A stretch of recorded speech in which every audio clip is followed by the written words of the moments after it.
So thank you very much. Thank you very much. Smile.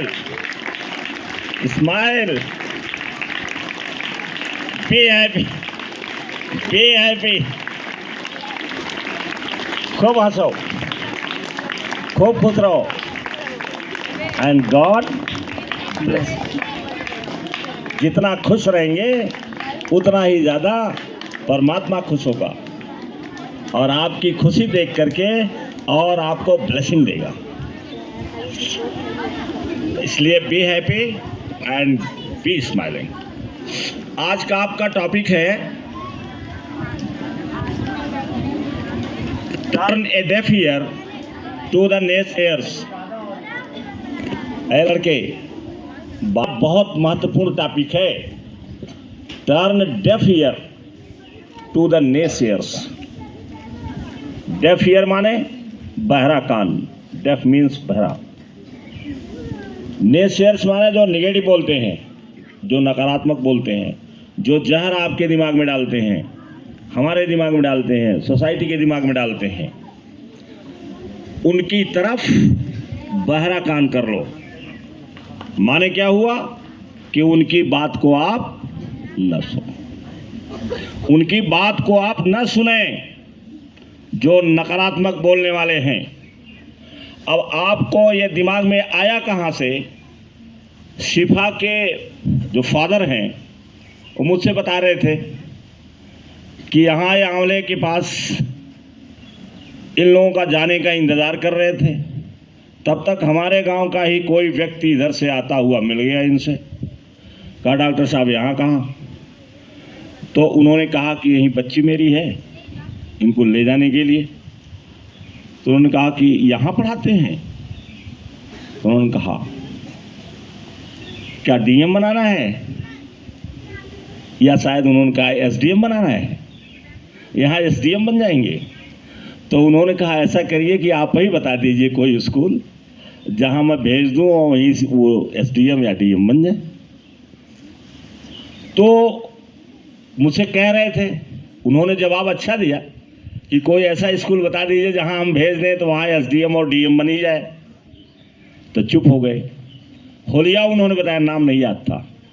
होलिया बताया तो मैं जान गया, लेकिन उन्होंने चूंकि नाम नहीं बताया इसलिए और जान करके क्या करेंगे? बहस करने जाएंगे, बहस करने जाएंगे। तो ये नेसेयर्स हैं, नेसेयर्स हैं, उनको मालूम नहीं है, वो जानते नहीं हैं। मैं दुनिया की बात छोड़ देता हूँ, मैं केवल अपने शिष्यों की बात करता हूँ। जिस कॉलेज में मैं लेक्चरर शुरू में हुआ 83-84 में, वहीं पर ब्रजेश मिश्रा पढ़ते थे, वहीं पर बनवारी लाल पढ़ते थे, वहीं पर बांके लाल पढ़ते थे, वहीं पर और लोग भी तमाम बच्चे पढ़ते थे। ब्रजेश मिश्रा जो इस समय डिप्टी कमिश्नर हैं, वो ब्रजेश मिश्रा ऐसे ही गांव के थे, गांव में स्कूल था, ऐसे ही गांव के रहने वाले थे।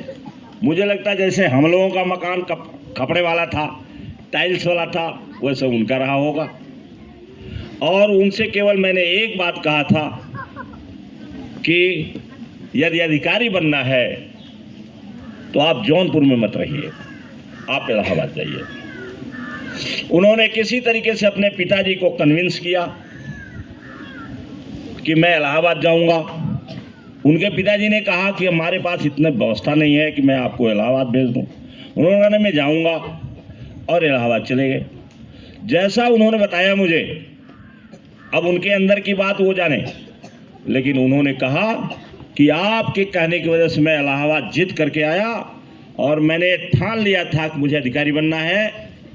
और यहाँ मैं 7 इंटरव्यू दिया और 7 इंटरव्यू में मेरा छटनी हो गई, मुझे नहीं लिया गया, सेलेक्ट नहीं किया गया। कितना इंटरव्यू? 7 इंटरव्यू। उन्होंने कहा कि मैंने आपकी मूर्ति बना करके पढ़ा है। अब सच है गलत है वो जाने, जो मुझसे उन्होंने बताया कि आपकी मूर्ति मैंने बनाया और रोज देख देख करके पढ़ता था। और मैंने कहा जब तक अधिकारी नहीं बनूंगा तब तक छोड़ूंगा नहीं। 8वें इंटरव्यू में उनका सिलेक्शन हो गया। आज इतने बड़े पद पर हैं, घर उनका बदल गया। उनका बड़ा लड़का IITian है भुवनेश्वर से, उड़ीसा में भुवनेश्वर IIT कॉलेज से। दूसरा लड़का जो है नोएडा में इंजीनियरिंग कर रहा है, मुझे लगता कंप्लीट होने वाला होगा। लड़की उनकी एक है बड़ी वाली, वो अध्यापिका हो गई है, वो भी तैयारी करती रहती हैं, अध्यापिका हो चुकी हैं। दूसरी वाली लड़की वो अब इधर बीच में वांट नहीं आई, कुछ तैयारी में लगी हैं वो, क्योंकि मैं उनके घर गया था तो आई थी, मेरे बात बता रही थी कि सर जी मैं तैयारी कर रही हूँ। तो आखिर इसी गांव के तो रहने वाले थे वो, ऐसे ही गांव के रहने वाले हैं वो, और ऐसे ही स्कूल, ये स्कूल आपका उनसे कई गुना बढ़िया है।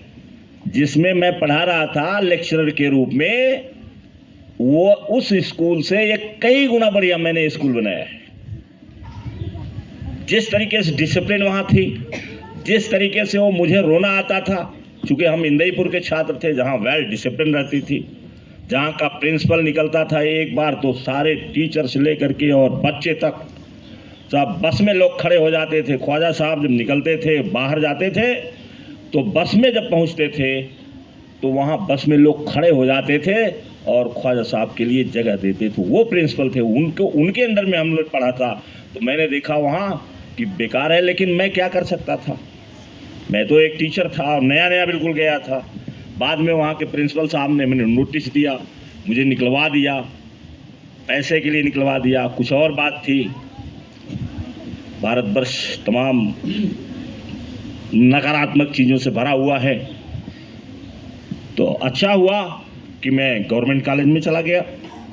उससे नहीं मैं कोई परेशानी मुझे नहीं हुई, लेकिन मैं हमेशा सोचता था, मैंने कहा जब नोटिस दिया उन्होंने तो मैंने कहा कि आप इनके हाथ में मेरी भाग्य नहीं है, I create my own destiny. और इनसे बढ़िया विद्यालय अगर खोल कर मैंने नहीं दिखाया मैंने तो मेरा नाम नहीं है। और जैसे ही मुझे मौका मिला मैंने विद्यालय खोल दिया। तो फर्क इतना है कि वो एड में है, पुराना विद्यालय है एड में है, जैसे फतेहपुर एड में है, सरकारी पैसा मिलता है टीचरों को।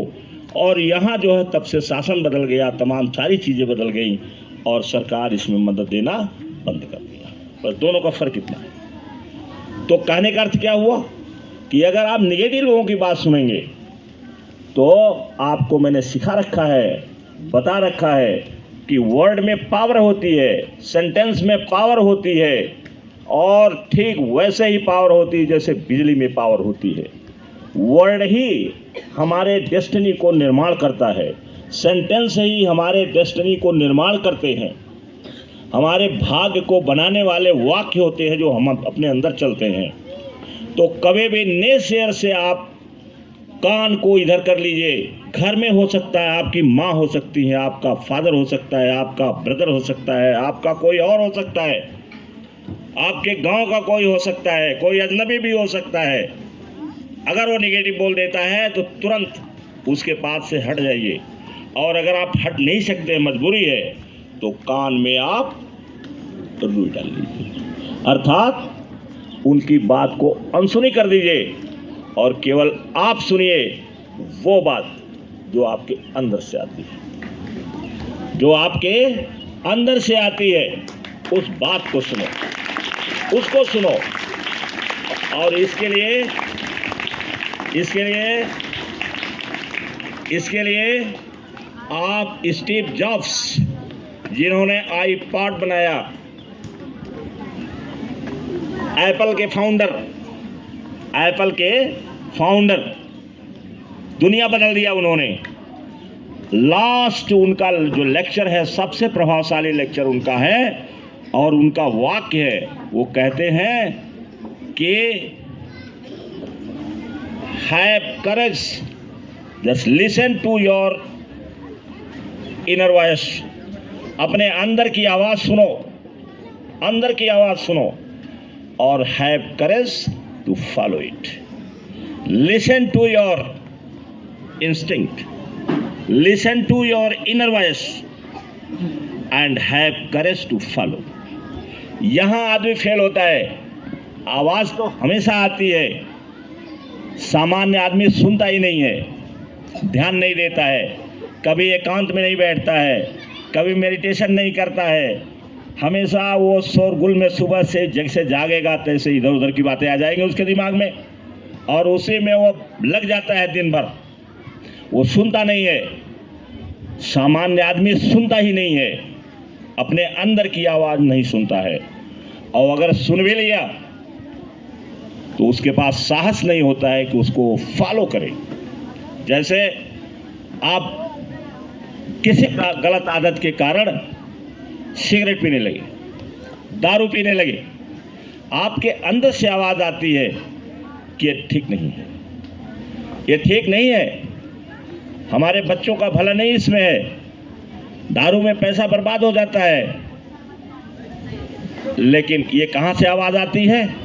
अंदर से आती है। लेकिन हमारे पास साहस नहीं होता है कि हम उसको छोड़ दें। एडिक्शन में फंस गए,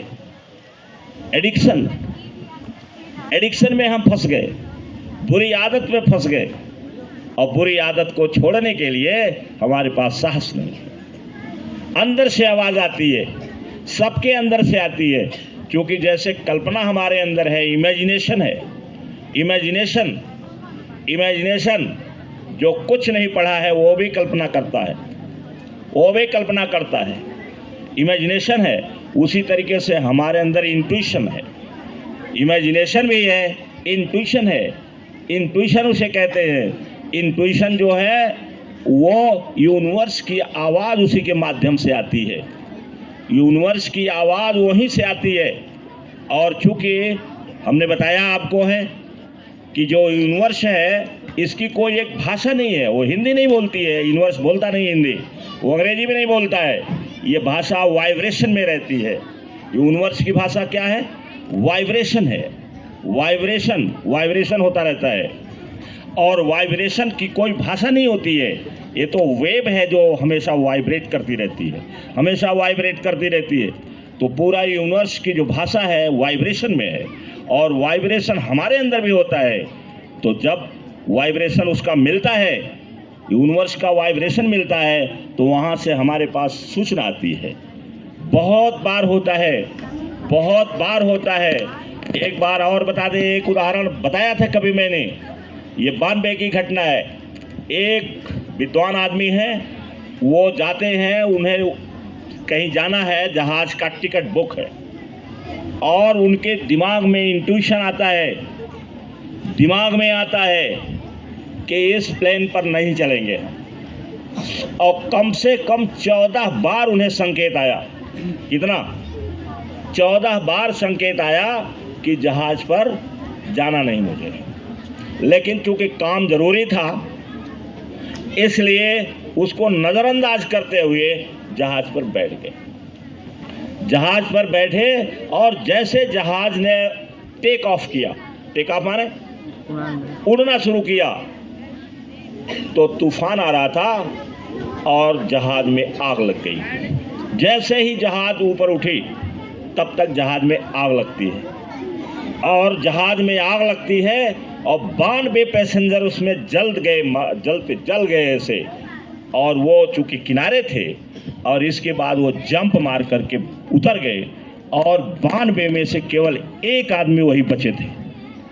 उनसे पूछा गया कि क्या आप इसको कोई गॉड का चमत्कार मानते हैं? उन्होंने कहा नहीं, क्योंकि वो गॉड में विश्वास नहीं करते। उन्होंने कहा नहीं, ऐसा कुछ नहीं है।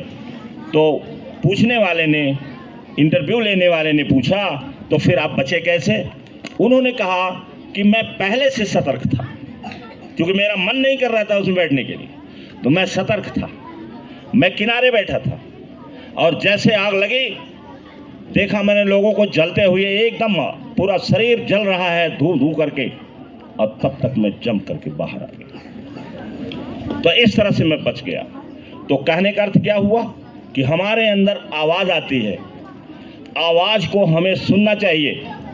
विस्परिंग आती है, दिमाग बोलता है, और हमें उसको सुनना चाहिए। अपनी आवाज़ को सुनो, दूसरे लोग निगेटिव बोलने वाले जो हैं उनकी आवाज़ मत सुनो।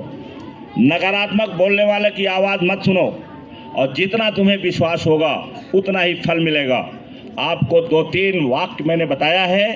एक तो आराध्या ने परसों कहा था, क्या कहा था? If you have faith like a mustard seed and if you say to this mountain move from here to there it will move, nothing is impossible in this world. क्या वाक्य मैंने कहा? क्या आराध्या ने कहा? आराध्या ने याद कर लिया, और बच्चे भी हो सकता है याद कर लिए हों, जो नहीं याद किए हों वो याद कर लें। क्या कहा? कि if you have faith like a mustard seed. Mustard seed, mustard, what is mustard? Mustard क्या है? सरसों।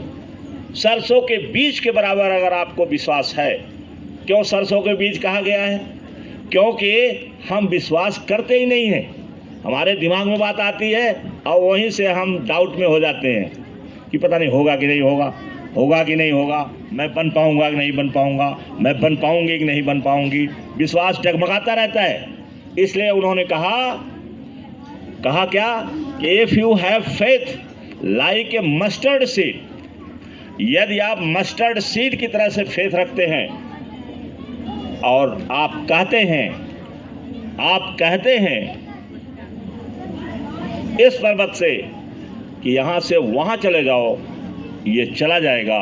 Nothing is impossible in this world. और दूसरा वाक्य उसने बोला था, और मैं बताता हूं, नोट कर लीजिए उसको, अभी नहीं, नोट कर लीजिएगा, ब्लैक बोर्ड पर लिख देंगे, आराध्या लिख देंगे कि what ever the mind of man can conceive and believe it can receive. उसमें है कि जो हमारा माइंड कंसीव करेगा, अर्थात इमेजिनेशन के द्वारा जो उसमें चित्रण करेगा, कल्पना के द्वारा जो चित्रण करेगा, what ever the mind of man can conceive and believe it will receive.